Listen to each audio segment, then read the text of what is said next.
Hi friends, ದಿನದ ಎಲ್ಲ ಪ್ರಮುಖ ಸುದ್ದಿಯನ್ನು ನಿಮಗೆ ತಲುಪಿಸುವ mastmaga.com ಫುಲ್ ನ್ಯೂಸ್ಗೆ ಸ್ವಾಗತ. ನಾನು ಅಮರ್ ಪ್ರಸಾದ್.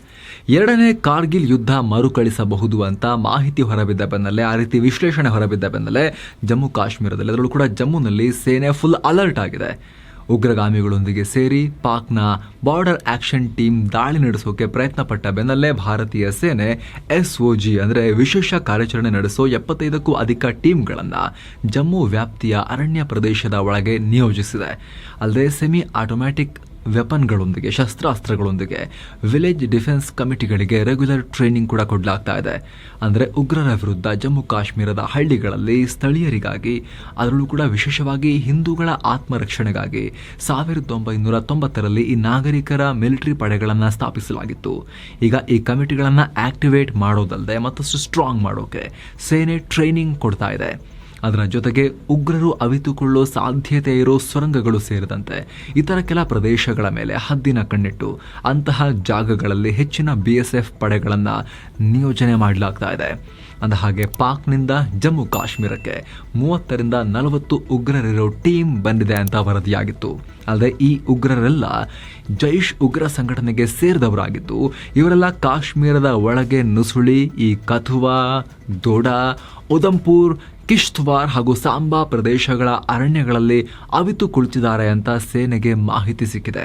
ಇನ್ನು ಜಮ್ಮು ಕಾಶ್ಮೀರದಲ್ಲಿ ಸರಣಿ ಉಗ್ರ ದಾಳಿಗಳು ನಡೀತಾ ಇರೋ ಹೊತ್ತಲ್ಲಿ ಕಳೆದ ತಿಂಗಳು ಕೇಂದ್ರ ಗೃಹ ಮಂತ್ರಿ ಅಮಿತ್ ಶಾ ಜೊತೆಗೆ ಉನ್ನತ ಮಟ್ಟದ ಸೇನಾ ಅಧಿಕಾರಿಗಳು ಅನೇಕ ಮೀಟಿಂಗ್ಗಳನ್ನು ಬ್ಯಾಕ್ ಟು ಬ್ಯಾಕ್ ಮೀಟಿಂಗ್ ನಡೆಸಿ ಬಹಳ ದೊಡ್ಡ ಪ್ರಮಾಣದಲ್ಲಿ ಅಲ್ಲಿ ವಿಚಾರ ವಿಮರ್ಶೆ ನಡೆದಿತ್ತು.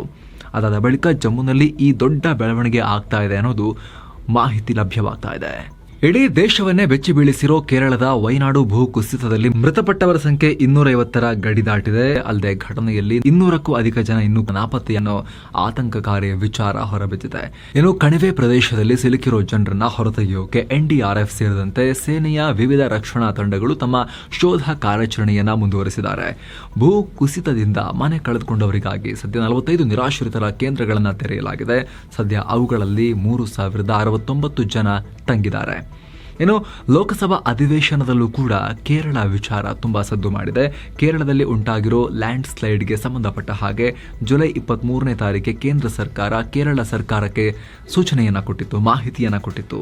ನನ್ನ ಅನುಮತಿ ಮೇರೆಗೆ 9 NDRF ತಂಡಗಳನ್ನು ಕೇರಳಕ್ಕೆ ಕಳುಹಿಸಿ ಕೂಡ ಕೊಡಲಾಗಿತ್ತು. ಆದರೆ ಕೇರಳ ಸರ್ಕಾರ ಈ ಸಂಬಂಧ ಜನರಿಗಾಗಿ ಯಾವ ಕ್ರಮ ಕೈಗೊಂಡಿದೆ, ಇಷ್ಟೊಂದು ಮುನ್ಸೂಚನೆ ಇದ್ದಾಗ ಯಾವ ರೀತಿ ತಯಾರಿ ನಡೆಸಿದರು, ಇಷ್ಟೊಂದು ಸಾವು ನೋವು ಸಂಭವಿಸೋಕೆ ಏನು ಕಾರಣ ಅಂತ ಕೇಂದ್ರ ಗೃಹ ಮಂತ್ರಿ ಅಮಿತ್ ಶಾ ಕೇರಳಕ್ಕೆ ಪ್ರಶ್ನೆ ಮಾಡಿದ್ದಾರೆ. ಆದರೆ ಇದಕ್ಕೆ ರಿಯಾಕ್ಟ್ ಮಾಡಿರೋ ಕೇರಳ CM ಪಿಣರಾಯಿ ವಿಜಯನ್, ಇದು ಆರೋಪ ಪ್ರತ್ಯಾರೋಪಗಳನ್ನು ಮಾಡುವ ಟೈಮ್ ಅಲ್ಲ, ವೆದರ್ ಅಲರ್ಟ್ಗಳನ್ನು ಗಂಭೀರವಾಗಿಯೇ ಪರಿಗಣಿಸಲಾಗುತ್ತೆ. ಘಟನೆ ನಡೆದ ಜಾಗದಲ್ಲಿ ಆರೆಂಜ್ ಅಲರ್ಟ್ ಅನ್ನು ಜಾರಿ ಮಾಡಲಾಗಿತ್ತು ಕೂಡ. ಭೂ ಕುಸಿತ ನಡೆದ ನಂತರ ಬೆಳಗ್ಗೆ 6 ಗಂಟೆಗೆ ರೆಡ್ ಅಲರ್ಟ್ ಅನ್ನು ಕೂಡ ಜಾರಿ ಮಾಡಲಾಗಿತ್ತು ಅಂತ CM ಪಿಣರಾಯಿ ವಿಜಯನ್ ಹೇಳಿದ್ದಾರೆ. ಮತ್ತೊಂದು ಕಡೆ ವೈನಾಡಿಗೆ ಕೇಂದ್ರ ಸಚಿವ ಜಾರ್ಜ್ ಕುರಿಯನ್ ಭೇಟಿ ನೀಡಿ ಗಾಯಾಳುಗಳ ಆರೋಗ್ಯವನ್ನು ವಿಚಾರಿಸಿದ್ದಾರೆ. ಜೊತೆಗೆ ಪ್ರಸ್ತುತ ಸ್ಥಿತಿಗತಿ ಬಗ್ಗೆ ಅಧಿಕಾರಿಗಳಿಂದ ಮಾಹಿತಿಯನ್ನು ಕಲೆ ಹಾಕಿದ್ದಾರೆ. ಅಲ್ಲದೆ ಸಂತ್ರಸ್ತರಿಗೆ ಬೇಕಾದ ಅಗತ್ಯ ನೆರವನ್ನು ಕೊಡೋಕೆ ಕೇಂದ್ರ ಸರ್ಕಾರ ಕಮಿಟ್ ಆಗಿದೆ ಅಂತ ಕುರಿಯನ್ ಹೇಳಿದ್ದಾರೆ ಕೇಂದ್ರ ಮಂತ್ರಿ. ಇನ್ನು ಬುಧವಾರ ವೈನಾಡಿಗೆ ಭೇಟಿ ಕೊಡೋಕೆ ತೀರ್ಮಾನ ಮಾಡಿದ ಲೋಕಸಭೆ ವಿಪಕ್ಷ ನಾಯಕ ರಾಹುಲ್ ಗಾಂಧಿ ಹಾಗೂ ಪ್ರಿಯಾಂಕಾ ಗಾಂಧಿ ವಾದ್ರಾ ತಮ್ಮ ಪ್ರವಾಸವನ್ನು ರದ್ದುಗೊಳಿಸಿದ್ದಾರೆ. ಸದ್ಯ ಘಟನಾ ಸ್ಥಳದಲ್ಲಿ ನಿರಂತರ ಮಳೆ ಹಾಗೂ ಪ್ರತಿಕೂಲ ಹವಾಮಾನ ಇರೋದ್ರಿಂದ ಸದ್ಯ ಭೇಟಿಯಿಂದ ಹಿಂದೆ ಸರಿದಿದ್ದೀವಿ ಅಂತ ರಾಹುಲ್ ಗಾಂಧಿ ಮಾಹಿತಿ ಕೊಟ್ಟಿದ್ದಾರೆ. ಅಲ್ಲದೆ ಗುರುವಾರ ಇವರಿಗೆ ಹೋಗಬಹುದು ಅಂತ ಹೇಳಲಾಗ್ತಾ ಇದೆ. ಇನ್ನು ಈ ಭೂಕುಸಿತ ದುರಂತದ ವಿಚಾರವಾಗಿ ಕರ್ನಾಟಕದ ಮುಖ್ಯಮಂತ್ರಿ ಸಿದ್ದರಾಮಯ್ಯ ಸೂಚನೆ ಮೇರೆಗೆ ಕಾರ್ಮಿಕ ಖಾತೆ ಸಚಿವ ಸಂತೋಷ್ ಲಾಡ್ ಕೇರಳಕ್ಕೆ ಈಗ ಹೋಗಿದ್ದಾರೆ. ಈ ವೇಳೆ ದುರಂತದಲ್ಲಿ ಸಿಲುಕಿರುವ ಕನ್ನಡಿಗರ ರಕ್ಷಣೆಗೆ ತುರ್ತು ಮತ್ತು ಕ್ಷಿಪ್ರ ಕ್ರಮಗಳನ್ನು ಕೈಗೊಳ್ಳಲಿದ್ದಾರೆ ಅನ್ನೋ ಮಾಹಿತಿಯನ್ನು ಸರ್ಕಾರ ನೀಡ್ತಾ ಇದೆ. ಈ ಘಟನೆಯಲ್ಲಿ ಮೃತಪಟ್ಟ ಕನ್ನಡಿಗರ ಕುಟುಂಬಗಳಿಗೆ CM ಸಿದ್ದರಾಮಯ್ಯ ತಲಾ 5 ಲಕ್ಷ ರೂಪಾಯಿ ಪರಿಹಾರವನ್ನು ಕೂಡ ಈಗಾಗಲೇ ಅನೌನ್ಸ್ ಮಾಡಿದ್ದಾರೆ. ಅಂದಹಾಗೆ ಈ ಘಟನೆಯಲ್ಲಿ ಕನಿಷ್ಠ 6 ಕನ್ನಡಿಗರು ಪ್ರಾಣ ಕಳ್ಕೊಂಡಿದ್ದಾರೆ ಅಂತ ಈ ಕ್ಷಣಕ್ಕೆ ಮಾಹಿತಿ ಸಿಗ್ತಾ ಇದೆ. ಮಹತ್ವದ ಬೆಳವಣಿಗೆಯಲ್ಲಿ ಕಾಂಗ್ರೆಸ್ ಈಗ ಪ್ರಧಾನಿ ನರೇಂದ್ರ ಮೋದಿ ಅವರ ವಿರುದ್ಧ ಹಕ್ಕುಚ್ಯುತಿ ಮಂಡನೆ ಮಾಡಿದೆ. ಇತ್ತೀಚೆಗಷ್ಟೇ ಲೋಕಸಭೆಯಲ್ಲಿ ವಿಪಕ್ಷ ನಾಯಕ ರಾಹುಲ್ ಗಾಂಧಿ ಅಂದರೆ ಬಜೆಟ್ ತಯಾರಿಸಿದವರಲ್ಲಿ ಆದಿವಾಸಿ, OBC, SC, ST ಯಾರು ಇಲ್ಲ, ಹೀಗಾಗಿ ಜಾತಿ ಗಣತಿ ಮಾಡಬೇಕು ಅಂತ ಹೇಳಿಕೆಯನ್ನು ಕೊಟ್ಟಿದ್ರು. ಇದಕ್ಕೆ ಉತ್ತರಿಸಿದ ಬಿಜೆಪಿ ಸಂಸದ ಅನುರಾಗ್ ಠಾಕೂರ್, ತಮ್ಮ ಜಾತಿ ಯಾವುದು ಅಂತ ಗೊತ್ತಿಲ್ಲದವರು ಜನಗಣತಿ ಬಗ್ಗೆ ಮಾತನಾಡುತ್ತಿದ್ದಾರೆ ಅಂತ ಹೇಳಿದ್ರು. ಇದರ ವಿರುದ್ಧ ಸಂಸತ್ನಲ್ಲಿ ಪ್ರತಿಪಕ್ಷಗಳಿಂದ ತೀವ್ರ ಆಕ್ಷೇಪ ವ್ಯಕ್ತ ಆಗಿತ್ತು. ಹೀಗಾಗಿ ಕಡತದಿಂದ ಅನುರಾಗ್ ಠಾಕೂರ್ ಅವರ ಹೇಳಿಕೆಯನ್ನು ತೆಗೆಯಲಾಗಿತ್ತು. ಆದರೆ ಪ್ರಧಾನಿ ಮೋದಿ ಅನುರಾಗ್ ಠಾಕೂರ್ ಅವರ ಸಂಪೂರ್ಣ ಭಾಷಣವನ್ನು ಎಕ್ಸ್ನಲ್ಲಿ ಪೋಸ್ಟ್ ಮಾಡಿದ್ದಾರೆ. ಅಂದರೆ ಲೋಕಸಭೆಯ ಆ ಕ್ಲಿಪ್ ಅನ್ನು ಅವರು ಪೋಸ್ಟ್ ಮಾಡಿದ್ದಾರೆ. ಇದರಲ್ಲಿ ಕಡತದಿಂದ ತೆಗೆದ ಆ ಹೇಳಿಕೆ ಕೂಡ ಇದೆ. ಹೀಗಾಗಿ ಮೋದಿ ವಿರುದ್ಧ ಈಗ ಕಾಂಗ್ರೆಸ್ ಸಂಸದ ಚರಣ್ಜಿತ್ ಸಿಂಗ್ ಹಕ್ಕುಚ್ಯುತಿ ನಿರ್ಣಯವನ್ನ ಲೋಕಸಭೆಯಲ್ಲಿ ಮಂಡಿಸಿದ್ದಾರೆ. ಇನ್ನು ಇದಕ್ಕೂ ಮೊದಲು ಹಲ್ವಾ ಮ್ಯಾಟರ್ಗೆ ಹಣಕಾಸು ಮಂತ್ರಿ ನಿರ್ಮಲಾ ಸೀತಾರಾಮನ್ ತಿರುಗೇಟು ಕೊಟ್ಟಿದ್ದಾರೆ ರಾಹುಲ್ ಗಾಂಧಿಗೆ. ಹಲ್ವಾ ಬಹಳ ಭಾವನಾತ್ಮಕ ವಿಚಾರ. ಆ ಅಧಿಕಾರಿಗಳಿಗೆ, ಅಲ್ಲಿ ಕೆಲಸ ಮಾಡ್ತಿರೋ ಸಿಬ್ಬಂದಿಗೆ, ಹಣಕಾಸು ಸಚಿವಾಲಯದ ಸಿಬ್ಬಂದಿ ಮತ್ತು ಅಧಿಕಾರಿಗಳ ನಡುವಿನ ಒಗ್ಗಟ್ಟನ್ನ ಇದು ತೋರಿಸುತ್ತೆ. ಅವರು ಬಜೆಟ್ ಪ್ರಿಪರೇಷನ್ಗೆ 4-5 ದಿನಗಳ ಕಾಲ ಲಾಕ್ ಆಗಿರ್ತಾರೆ, ಆ ಕೋಣೆಯಲ್ಲಿ ಲಾಕ್ ಆಗಿರ್ತಾರೆ, ಫೋನ್ ಕೂಡ ಇರೋದಿಲ್ಲ, ಫ್ಯಾಮಿಲಿಯೊಂದಿಗೆ ಕನೆಕ್ಷನ್ ಕೂಡ ಇರೋದಿಲ್ಲ. ನೀವು ಇಂಥ ವಿಚಾರಗಳನ್ನು ಇಷ್ಟು ಲೈಟ್ ಆಗಿ ಹೇಗೆ ತಗೋತೀರಾ ಅಂತ ಪ್ರಶ್ನೆ ಮಾಡಿದ್ದಾರೆ. ಅಷ್ಟೇ ಅಲ್ಲದೆ ಕಾಂಗ್ರೆಸ್ ಆಡಳಿತ ಇರುವಾಗ ಹಲ್ವಾ ಸಮಾರಂಭವನ್ನು ಯಾಕೆ ನೀವು ಕ್ಯಾನ್ಸಲ್ ಮಾಡಿಲ್ಲ? ಗಾಂಧಿ ಬಳಿ ರಿಮೋಟ್ ಕಂಟ್ರೋಲ್ ಇತ್ತು. ನಿಮ್ಮ ಟೈಮ್ನಲ್ಲಿ ಅದೆಷ್ಟು ಮಂದಿ SC, ST ಅಥವಾ OBC ಅಧಿಕಾರಿಗಳು ಹಲ್ವಾ ಸಮಾರಂಭದಲ್ಲಿ ಭಾಗಿಯಾಗಿದ್ರು? ಕಾಂಗ್ರೆಸ್ ಆಡಳಿತಾವಧಿಯಲ್ಲಿ ಈ ಹಲ್ವಾ ಸಮಾರಂಭ ಫೋಟೋ ಇವೆಂಟ್ ಆಗಿತ್ತು ಅಲ್ವಾ ಅಂತ ನಿರ್ಮಲಾ ಸೀತಾರಾಮನ್ ಕಾಂಗ್ರೆಸ್ಗೆ ಪ್ರಶ್ನೆಯನ್ನು ಮಾಡಿದ್ದಾರೆ. ಮತ್ತೊಂದು ಕಡೆ ರಾಹುಲ್ ಗಾಂಧಿಯ ಸಂಸತ್ ಭಾಷಣಕ್ಕೆ ನಟಿ ಸಂಸದೆ ಕಂಗನಾ ರನೌತ್ ಸಂಸತ್ನಲ್ಲಿ ಕಾಮಿಡಿ ಶೋ ಮಾಡ್ತಿರೋ ರಾಹುಲ್ ಗಾಂಧಿ ಅವರನ್ನ ಮಾದಕ ವಸ್ತು ಪರೀಕ್ಷೆಗೆ ಒಳಪಡಿಸಿ ಅಂತ ಹೇಳಿಕೆಯನ್ನ ಕೊಟ್ಟಿದ್ದಾರೆ. ಅದು ಕೂಡ ಬಹಳ ತೀವ್ರ ವೈರಲ್ ಆಗಿದೆ, ವಿವಾದಕ್ಕೆ ಕಾರಣ ಆಗಿದೆ ಸ್ಟೇಟ್ಮೆಂಟ್. ಏನು ಸಿಎಂ ಸಿದ್ದರಾಮಯ್ಯ ರಾಜೀನಾಮೆಗೆ ಒತ್ತಾಯಿಸಿ ವಿಪಕ್ಷಗಳು ಹಮ್ಮಿಕೊಂಡಿದ್ದ ಪಾದಯಾತ್ರೆಗೂ ಮುನ್ನ NDA ಮೈತ್ರಿಕೂಟದಲ್ಲಿ ದೊಡ್ಡ ಬಿರುಕು ಮೂಡಿದೆ. ಬಿಜೆಪಿಯ ಮೈಸೂರು ಪಾದಯಾತ್ರೆಗೆ JDS ಬೆಂಬಲ ಕೊಡಲ್ಲ ಅಂತ ಖುದ್ದು ಕೇಂದ್ರ ಸಚಿವ HD ಕುಮಾರಸ್ವಾಮಿ ಹೇಳಿದ್ದಾರೆ. ಈ ಪ್ರತಿಭಟನೆ ವಿಚಾರವಾಗಿ ನಮ್ಮನ್ನ ವಿಶ್ವಾಸಕ್ಕೆ ತಗೊಂಡಿಲ್ಲ, ಹೀಗಾಗಿ JDSನಿಂದ ನೈತಿಕ ಬೆಂಬಲವೂ ಇಲ್ಲ. ಅದು ಅಲ್ಲದೆ ನಮ್ಮ ಕುಟುಂಬಕ್ಕೆ ವಿಷ ಹಾಕದವರೊಂದಿಗೆ ನಾನು ಪಾದಯಾತ್ರೆಯಲ್ಲಿ ಭಾಗಿಯಾಗಬೇಕಾ, ಅಂಥವರೊಂದಿಗೆ ನಾನು ವೇದಿಕೆ ಹಂಚಿಕೊಳ್ಳಬೇಕಾ ಅಂತ ಬಿಜೆಪಿ ನಾಯಕ ಪ್ರೀತಮ್ ಗೌಡ ವಿರುದ್ಧವೂ ಕಿಡಿಕಾರಿದ್ದಾರೆ. ಯಾರ್ರೀ ಅವನು ಪ್ರೀತಮ್ ಗೌಡ ಅನ್ನೋ ರೀತಿಯಲ್ಲೆಲ್ಲ ಕೇಳಿದ್ದಾರೆ HD ಕುಮಾರಸ್ವಾಮಿ. ಅಲ್ಲದೆ ಹಾಸನದ ಬೀದಿಗಳಲ್ಲಿ ಪೆನ್ ಡ್ರೈವ್ ಸಿಗೋಕೆ ಕಾರಣನಾದ ವ್ಯಕ್ತಿ ಪ್ರೀತಮ್ ಗೌಡ ಅಂತ HD ಕುಮಾರಸ್ವಾಮಿ ಗರಂ ಕೂಡ ಆಗಿದ್ದಾರೆ. ಅಂದಹಾಗೆ ಆಗಸ್ಟ್ 3ನೇ ತಾರೀಕಿನಿಂದ ಬಿಜೆಪಿ JDS ಪಕ್ಷಗಳು ಸಿಎಂ ರಾಜೀನಾಮೆಗೆ ಒತ್ತಾಯಿಸಿ ಪಾದಯಾತ್ರೆ ನಡೆಸಲಿವೆ ಅಂತ ಬಿಜೆಪಿ ರಾಜ್ಯಾಧ್ಯಕ್ಷ BY ವಿಜಯೇಂದ್ರ ಹೇಳಿದರು.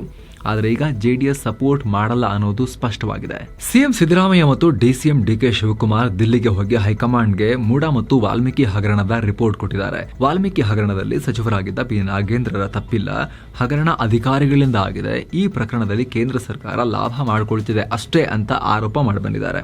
ಇನ್ನು ಮೂಡಾ ಹಗರಣದಲ್ಲಿ ಸೈಟ್ ಹಂಚಿಕೆ ಸಂಬಂಧ ಯಾವುದೇ ಅಕ್ರಮ ನಡೆದಿಲ್ಲ. 50-50 ಹಂಚಿಕೆ ನನ್ನ ಕುಟುಂಬಕ್ಕೆ ವಿಶೇಷವಾಗಿ ಮಾಡಿಲ್ಲ. ನಾನು ಅಧಿಕಾರದಲ್ಲಿದ್ದಾಗ, ನಾನು ಪವರಲ್ಲಿದ್ದಾಗ ಈ ಸೈಟ್ ಹಂಚಿಕೆ ನನಗೆ ಆಗಿಲ್ಲ. ಅದು ಬಿಜೆಪಿ ಟೈಮ್ನಲ್ಲಿ ನನಗೆ ಸೈಟ್ ಕೊಟ್ಟಿದ್ದು. ರಾಜಕೀಯ ಕಾರಣಕ್ಕೆ ನನ್ನ ಮೇಲೆ ಈಗ ಆರೋಪಗಳನ್ನು ಹೊರಿಸ್ತಾ ಇದ್ದಾರೆ ಅಂತ ನಂದೇನು ತಪ್ಪೇ ಇಲ್ಲ ಅಂತ ಸಿದ್ದರಾಮಯ್ಯ ಹೈಕಮಾಂಡ್ಗೆ ಕನ್ವಿನ್ಸ್ ಮಾಡೋಕೆ ಪ್ರಯತ್ನ ಪಟ್ಟಿದ್ದಾರೆ.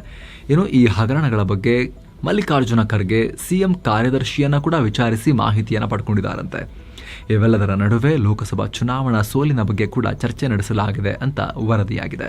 ಮತ್ತೊಂದು ಕಡೆ ದಿಲ್ಲಿ ಭೇಟಿ ವೇಳೆ DCM DK Shivakumar PM Narendra Modi ಅವರನ್ನ ಕೂಡ ಮೀಟ್ ಮಾಡಿ ಹಲವಾರು ವಿಚಾರಗಳ ಬಗ್ಗೆ ಚರ್ಚೆ ಮಾಡಿದ್ದಾರೆ. ಈ ಬಾರಿಯ ಕೇಂದ್ರ ಬಜೆಟ್ನಲ್ಲಿ ಕರ್ನಾಟಕಕ್ಕೆ ಹೆಚ್ಚಿನ ಅನುದಾನ ಸಿಕ್ಕಿಲ್ಲ, ಸೊ ಬೆಂಗಳೂರು ಅಭಿವೃದ್ಧಿ ಯೋಜನೆಗೆ ಅನುದಾನ ಕೊಡಿ ಅಂತ ಕೇಳಿದಕ್ಕೆ ಒಪ್ಪಿಗೆ ಕೊಟ್ಟಿದ್ದಾರೆ ಅಂತ PM ಭೇಟಿ ಮಾಡಿ ಬಂದ DCM DK ಶಿವಕುಮಾರ್ ಹೇಳಿಕೆಯನ್ನ ಕೊಟ್ಟಿದ್ದಾರೆ. ಇನ್ನು ಕೊಲೆ ಕೇಸಲ್ಲಿ ಜೈಲಲ್ಲಿರೋ ನಟ ದರ್ಶನ್ ಇದೀಗ ಮನೆಯೂಟಕ್ಕಾಗಿ ಹರಸಾಹಸ ಪಡುತ್ತಿದ್ದಾರೆ. ಮನೆಯೂಟ ಕೋರಿ ಜೈಲಾಧಿಕಾರಿ ಹಾಗೂ ಮ್ಯಾಜಿಸ್ಟ್ರೇಟ್ಗೆ 3 ಪತ್ರಗಳನ್ನ ಸ್ವತಃ ತಮ್ಮ ಕೈಯಾರೆ ಬರೆದಿದ್ದಾರೆ. ಪತ್ರದಲ್ಲಿ ನನಗೆ ಮೂಳೆ ಸರ್ಜರಿ ಆಗಿದೆ, ಸೊ ಪ್ರೋಟೀನ್ನ ಅಗತ್ಯ ಇದೆ. ಆದರೆ ಜೈಲಿಗೆ ಬಂದಾಗಿನಿಂದ ಜೈಲೂಟ ಸೇವನೆ ಮಾಡ್ತಾ ಇದ್ದೀನಿ. ಇದರಿಂದ ನನ್ನ ಆರೋಗ್ಯದ ಮೇಲೆ ತುಂಬ ಗಂಭೀರವಾದ ಪರಿಣಾಮ ಉಂಟಾಗ್ತಾ ಇದೆ ದೇಹದ ಮೇಲೆ. ಹೀಗಾಗಿ ದಯವಿಟ್ಟು ನನ್ನ ದೈಹಿಕ ಆರೋಗ್ಯ ಕಾಪಾಡಿಕೊಳ್ಳೋಕೆ ಮನೆಯ ಊಟವನ್ನು ತಿನ್ನೋಕೆ ಅವಕಾಶ ಮಾಡಿಕೊಡಿ ಅಂತ ತಾವು ಕೈಯಾರೆ ಬರೆದಿರೋ ಪತ್ರದಲ್ಲಿ ದರ್ಶನ್ ರಿಕ್ವೆಸ್ಟ್ ಮಾಡಿಕೊಂಡಿದ್ದಾರೆ ಅನ್ನೋ ಮಾಹಿತಿ ಲಭ್ಯವಾಗ್ತಾ ಇದೆ. SSLC ಹಾಗೂ ದ್ವಿತೀಯ PUCಯಲ್ಲಿ ಫೇಲ್ ಆದ ವಿದ್ಯಾರ್ಥಿಗಳು ಮುಂದಿನ ವರ್ಷ ಅದೇ ತರಗತಿಗೆ ಹೋಗಬಹುದು ಅಂತ ಶಿಕ್ಷಣ ಸಚಿವ ಮಧು ಬಂಗಾರಪ್ಪ ಹೇಳಿಕೆಯನ್ನು ಕೊಟ್ಟಿದ್ದಾರೆ. SSLC ಹಾಗೂ ದ್ವಿತೀಯ PUCಯಲ್ಲಿ ಫೇಲ್ ಆಗಿ ಪ್ರತಿ ವರ್ಷ ಕನಿಷ್ಠ 1 ಲಕ್ಷ ವಿದ್ಯಾರ್ಥಿಗಳು ಶಾಲಾ ಕಾಲೇಜುಗಳನ್ನು ಬಿಡ್ತಾರೆ. ಹಾಗಾಗಿ ವಿದ್ಯಾರ್ಥಿಗಳು ಶಿಕ್ಷಣದಿಂದ ವಂಚಿತರಾಗಬಾರದು ಅಂತ ಈ ಸೌಲಭ್ಯವನ್ನು ಕಲ್ಪಿಸಲಾಗಿದೆ. ಅದರಂತೆ ಸ್ಟೇಟ್ ಸಿಲೆಬಸ್ ವಿದ್ಯಾರ್ಥಿಗಳು ಇಷ್ಟಪಟ್ಟರೆ ಮುಂದಿನ ಶೈಕ್ಷಣಿಕ ವರ್ಷದಲ್ಲಿ ಮತ್ತೆ ಯಾವುದಾದ್ರೂ ಸರ್ಕಾರಿ ಪ್ರೌಢಶಾಲೆ PU ಕಾಲೇಜಿನಲ್ಲಿ ದಾಖಲಾಗಿ ವಿದ್ಯಾಭ್ಯಾಸವನ್ನು ಕಂಟಿನ್ಯೂ ಮಾಡಬಹುದು ಅಂತ ಸಚಿವರು ಹೇಳಿದ್ದಾರೆ. ಸರ್ಕಾರಿ ನೌಕರರಿಗೆ ಕೆಲಸಕ್ಕೆ ಅಡ್ಡಿಪಡಿಸಿರೋ ಆರೋಪದ ಮೇಲೆ ನಾಯಿ ಮಾಂಸ ಗಲಾಟೆ ಕೇಸಲ್ಲಿ ಪುನೀತ್ ಕೆರೆಹಳ್ಳಿ ವಿಚಾರವಾಗಿ ಸ್ಫೋಟಕ ಮಾಹಿತಿಯೊಂದು ಈಗ ಹೊರಬೀಳ್ತಾ ಇದೆ. ಪುನೀತ್ರನ್ನ ಪೊಲೀಸರು ಠಾಣೆಯಲ್ಲಿ ಬಟ್ಟೆ ಬಿಚ್ಚಿದ್ದಾರೆ ಅನ್ನೋ ಆರೋಪವನ್ನ ಈಗ ಮಾಡಲಾಗ್ತಾ ಇದೆ. ಅದರ ಬೆನ್ನಲ್ಲೇ ಬಸವೇಶ್ವರ ನಗರ ಪೊಲೀಸ್ ಸ್ಟೇಷನ್ ಮುಂದೆ ಮಾಜಿ ಸಂಸದ ಪ್ರತಾಪ್ ಸಿಂಹ ಪ್ರತಿಭಟನೆ ಕೂಡ ಮಾಡಿದ್ದಾರೆ. ಅಲ್ಲದೆ ಈ ವೇಳೆ ಪೊಲೀಸರಿಗೆ ಬಟ್ಟೆ ಬಿಚ್ಚಿಸೋಕೆ ಕಾನೂನಲ್ಲಿ ಅವಕಾಶ ಇದೆಯಾ ಅಥವಾ ಪೊಲೀಸರು ಸಲಿಂಗಕಾಮಿಗಳ ಅಂತ ಮಾಜಿ ಸಂಸದ ಪ್ರತಾಪ್ ಸಿಂಹ ಪ್ರಶ್ನೆ ಮಾಡಿದ್ದಾರೆ. ಕರ್ನಾಟಕದಲ್ಲಿ ಮಳೆಯ ಆರ್ಭಟ ಮುಂದುವರಿಯುತ್ತೆ ಅಂತ ಹವಾಮಾನ ಇಲಾಖೆ ಹೇಳಿದೆ. ಹೀಗಾಗಿ ಮುಂದಿನ 48 ಗಂಟೆಗಳ ಕಾಲ ದಕ್ಷಿಣ ಕನ್ನಡ, ಕೊಡಗು, ಉಡುಪಿ, ಚಿಕ್ಕಮಗಳೂರು ಹಾಗೂ ಶಿವಮೊಗ್ಗ ಜಿಲ್ಲೆಗಳಿಗೆ ರೆಡ್ ಅಲರ್ಟ್ ಘೋಷಿಸಲಾಗಿದೆ. ಇದರ ಜೊತೆಗೆ ಬೆಳಗಾವಿ, ಉತ್ತರ ಕನ್ನಡ, ಮೈಸೂರು ಹಾಗೂ ಹಾಸನ ಜಿಲ್ಲೆಗಳಲ್ಲಿ ಅಲ್ಲೂ ಕೂಡ ವಿಪರೀತವಾಗಿ ಮಳೆಯಾಗೋ ನಿರೀಕ್ಷೆ ಇದೆ ಅಂತ ಹವಾಮಾನ ಇಲಾಖೆ ಮುನ್ಸೂಚನೆಯನ್ನ ಜಾರಿ ಮಾಡಿದೆ. ಹಾಸನ ಜಿಲ್ಲೆ ದೊಡ್ಡ ತಪ್ಪಲೆ ಬಳಿ ಗುಡ್ಡ ಕುಸಿತ ಉಂಟಾಗಿ ರಾಷ್ಟ್ರೀಯ ಹೆದ್ದಾರಿ 75ರಲ್ಲಿ ನೂರಾರು ವಾಹನಗಳು ರೋಡಲ್ಲೇ ನಿಂತುಕೊಂಡಿದ್ವು. ಹೀಗಾಗಿ ನಿರಂತರ ಕಾರ್ಯಾಚರಣೆ ಮಾಡಿದ ಬಳಿಕ ಬುಧವಾರ ಮಣ್ಣು ತೆರವು ಮಾಡಲಾಗಿದೆ. ಸ್ಥಳಕ್ಕೆ ಕಂದಾಯ ಸಚಿವ ಕೃಷ್ಣ ಬೈರೇಗೌಡ ಅಲ್ಲಿನ ಸಮಸ್ಯೆ ಬಗ್ಗೆ ರಾಷ್ಟ್ರೀಯ ಹೆದ್ದಾರಿ ಪ್ರಾಧಿಕಾರಕ್ಕೆ ಸಿಎಂ ಅವರ ಮೂಲಕ ಮನವಿ ಮಾಡ್ತೀವಿ ಅಂತ ಹೇಳಿದ್ದಾರೆ. ಪ್ರವಾಸಿ ತಾಣಗಳಲ್ಲಿ ಗುಡ್ಡ ರಸ್ತೆಗಳ ಕುಸಿತ ಹಿನ್ನೆಲೆಯಲ್ಲಿ ಚಿಕ್ಕಮಗಳೂರಿನ ಜಿಲ್ಲಾ ಆಡಳಿತ ಆಗಸ್ಟ್ 15ರವರೆಗೆ ಪ್ರವಾಸಕ್ಕೆ ಯಾರು ಬರಬೇಡಿ ಅಂತ ಪ್ರವಾಸಿಗರಿಗೆ ಮನವಿಯನ್ನ ಕೂಡ ಮಾಡಿದೆ. ಭಾರತದ ಸೇವಾ ಆಯೋಗಗಳನ್ನು ಅಣಕಿಸಿ ಅಕ್ರಮವಾಗಿ IAS ಆಗಿದ್ದ ಪೂಜಾ ಕೇಡ್ಕರ್ಗೆ UPSC ಶಾಕ್ ಕೊಟ್ಟಿದೆ. ನಕಲಿ ದಾಖಲೆ ಕ್ರಿಯೇಟ್ ಮಾಡಿದ ಹಿನ್ನೆಲೆಯಲ್ಲಿ ಪೂಜಾರನ್ನ ಟ್ರೈನಿ IAS ಅಧಿಕಾರಿ ಹುದ್ದೆಯಿಂದ ವಜಾ ಮಾಡಲಾಗಿದೆ. ಅಲ್ಲದೆ UPSC ನಡೆಸೋ ಮುಂದಿನ ಎಲ್ಲ ಪರೀಕ್ಷೆಗಳಲ್ಲಿ ಆಕೆ ಹಾಜರಾಗುವುದನ್ನು ಶಾಶ್ವತವಾಗಿ ನಿರ್ಬಂಧಿಸಿ ಡಿಬಾರ್ ಕೂಡ ಮಾಡಲಾಗಿದೆ. ಪೂಜಾಗೆ ಕಂಪ್ಲೀಟ್ ಕೇಡುಗಾಲ. ಮತ್ತೊಂದು ಕಡೆ ಕೇಂದ್ರ ಲೋಕಸೇವಾ ಆಯೋಗ ಅಂದ್ರೆ UPSC ನೂತನ ಅಧ್ಯಕ್ಷೆಯಾಗಿ IAS ಅಧಿಕಾರಿ ಪ್ರೀತಿ ಸುದನ್ರನ್ನ ನೇಮಕ ಮಾಡಲಾಗಿದೆ. ಅಂದಹಾಗೆ ಇತ್ತೀಚೆಗಷ್ಟೇ ಮನೋಜ್ ಸೋನಿ ಅವರು UPSC ಚೀಫ್ ಹುದ್ದೆಗೆ ಅವಧಿಗೂ ಮೊದಲೇ ರಾಜೀನಾಮೆಯನ್ನ ಕೊಟ್ಟು ಹೋಗಿದ್ರು. ಈ ಮೂಲಕ RM ಬ್ಯಾಚು ಬಳಿಕ UPSC ಚೇರ್ಮನ್ ಆದ 2ನೇ ಮಹಿಳೆ ಅನ್ನೋ ಖ್ಯಾತಿಗೆ ಪ್ರೀತಿ ಈಗ ಪಾತ್ರರಾಗ್ತಾ ಇದ್ದಾರೆ. ಅಂದಹಾಗೆ ಪ್ರೀತಿ ಅವರಿಗೆ ಈ ಹಿಂದೆ ಕೇಂದ್ರ ಆರೋಗ್ಯ ಇಲಾಖೆಯ ಸೆಕ್ರೆಟರಿಯಾಗಿ ಕೆಲಸ ಮಾಡಿದ ಎಕ್ಸ್ಪೀರಿಯನ್ಸ್ ಇದೆ. ಉತ್ತರ ಪ್ರದೇಶದ ವಿಧಾನಸಭೆಯಲ್ಲಿ ಮತಾಂತರ ನಿಗ್ರಹ ಕಾನೂನೊಂದು ಅಂಗೀಕಾರ ಆಗಿದೆ. ಲವ್ ಜಿಹಾದನ್ನ ತಡೆಗಟ್ಟೋಕೆ ಮುಂದಾಗಿದ್ದೀವಿ ಅಂತ ಹೇಳ್ತಿರೋ ಯೋಗಿ ಸರ್ಕಾರ ಕಾನೂನು ಬಾಹಿರ ಧರ್ಮ ಪರಿವರ್ತನೆಯ ನಿಷೇಧ ತಿದ್ದುಪಡಿ 2024 ಈ ಬಿಲ್ ಅನ್ನ UP ಅಸೆಂಬ್ಲಿಯಲ್ಲಿ ಮಂಡಿಸಿ ಪಾಸ್ ಕೂಡ ಮಾಡಿಕೊಂಡಿದೆ. ಈ ಹಿಂದೆ ಮಹಿಳೆಯರನ್ನ ಮೋಸ ಮಾಡಿ ಅವರನ್ನ ಮತಾಂತರ ಮಾಡಿ ಮದುವೆಯಾದರೆ ಗರಿಷ್ಠ 10 ವರ್ಷ ಜೈಲು ಶಿಕ್ಷೆ ಹಾಗೂ 50,000 ರೂಪಾಯಿ ತನಕ ದಂಡವನ್ನು ವಿಧಿಸೋಕೆ ಅವಕಾಶ ಇತ್ತು. ಅದನ್ನೀಗ ಮತ್ತಷ್ಟು ಕಠಿಣ ಮಾಡಲಾಗಿದೆ, ಮತ್ತಷ್ಟು ಟಫ್ ಮಾಡಲಾಗಿದೆ. ಈ ಕಾನೂನುಗಳನ್ನ ಹೊಸ ನಿಯಮದ ಪ್ರಕಾರ 20 ವರ್ಷ ತನಕ ಜೈಲು ಶಿಕ್ಷೆ ಅಥವಾ ಅಗತ್ಯ ಇದ್ದರೆ ಜೀವಾವಧಿ ಕೂಡ ವಿಧಿಸಬಹುದಾಗಿದೆ.